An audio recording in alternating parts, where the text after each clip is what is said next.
Hello everyone, today I'm here to review The Flash. Now this movie has been a long time coming.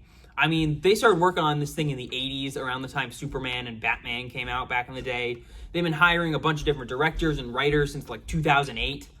This thing has been gestating for so long, and now with the announcement of James Gunn's reboot, it's the beginning of the new DC universe, and Ezra Miller's a criminal, and it's just a lot of crazy stuff's going on with this movie. So it's interesting for me to finally talk about it. So this will be a full spoiler review. I've been trying to do those less nowadays, but you kind of got to go into spoilers to talk about my thoughts on the movie. So go check it out. It certainly needs the money. And then come back here and watch this review.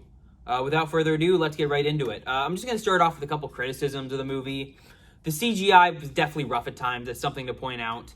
At other points, it worked. And some of the times where it was CGI, like in the Speed Force, I kind of got what they were going for. But like the CGI was definitely rough at points. And first off, you can definitely criticize this movie. Ezra Miller's done some bad things. There's been some bad behind-the-scenes issues. I'm not talking about any of that. I'm just talking about the quality of the film alone. So just putting that aside when thinking about my thoughts on the movie. The ending was very jarring, especially with the whole George Clooney thing. It led to some funny moments, like Ezra Miller swearing, like, who the F is that? Really funny.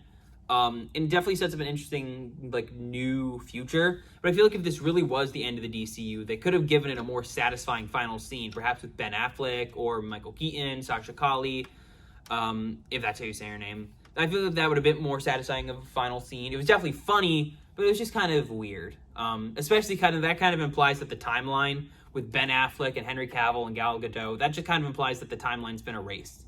So that's a little weird. And then also one other thing, the CGI cameos and the whole like Speed Force thing, the final act, it was kind of confusing, kind of weird. The CGI cameos don't necessarily bother me. Like they're definitely issue morally wise, but they don't even really fit into the movie other than just like, oh, let's get people to remember DC's past. Like the movie's worked pretty well on its own up until this point, and the CGI cameos are just kind of like, oh, okay. Guess that's there. And they're fun in some respects, disrespectful in others. The CGI's kind of iffy. Those didn't really need to be there. But I've kind of been talking about everything in the movie that was definitely kind of mixed on, but here's a lot of pros. First off, I thought the script and the emotions and the story of itself were all extremely well done. It's got a great Back to the Future life premise. It uses the multiverse in a unique way of where you change your timelines, got to fix it. It's like Back to the Future, but kind of a multiverse, alternate universe story. It's got some great comedic, funny moments. I was laughing throughout the whole thing, especially some moments with the berries and the Wonder Woman scene. I really enjoyed the heart of the story. Everything with Barry and his mother, especially their final scene, was heartbreaking and tear-jerking, and some of the most emotion I've seen in a DC movie in years. Up there with like the Batman and some other recent stuff is some of the best emotion-wise. And I just thought the whole story was a very unique, fun premise. It took Flashpoint, but tied it into the past of the DCU with General Zod's attack, which I thought was really cool and creative.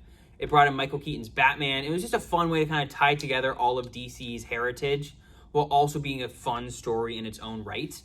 I thought the performances were great. Putting his real-life crimes aside, Ezra Miller is genuinely fantastic in the movie, especially in his dual roles. He can be funny, he can be serious, he can have some great emotion through heartfelt scenes where he's angry, where he's just determined and trying to help.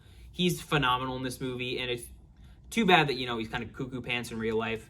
Michael Keaton's great as Batman. He has some real solid moments. It's just awesome to see him just kick butt this whole movie. Sasha Calle as Supergirl is really good. She brings some great emotion to it, and I hope we get to see her again in the future. And just some other roles. It was great to see Ben Affleck and probably Gal Gadot one last time. I liked Michael Shannon's return as Zod. The actress playing Barry's parents are really good. Just a really solid cast. Benjamin Wallfish's score is really solid, especially his Run theme song is a great super speed theme. I thought the action, the way they depicted the super speed is really fun and engaging and just made for a very entertaining movie.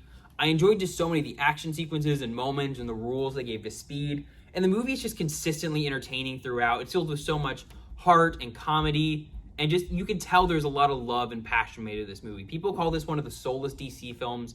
And in some ways, yeah, oh, they're bringing back Michael Keaton. Oh, they got these CGI cameos. In some ways, you can kind of see where it's just a corporate put together. But there's some moments here that are genuinely so heartfelt and well done. It just makes it really, really easy to love in some aspects. So The Flash certainly has its flaws, but it's a heartfelt and engaging DC movie. And it's honestly one of the best in the DCEU.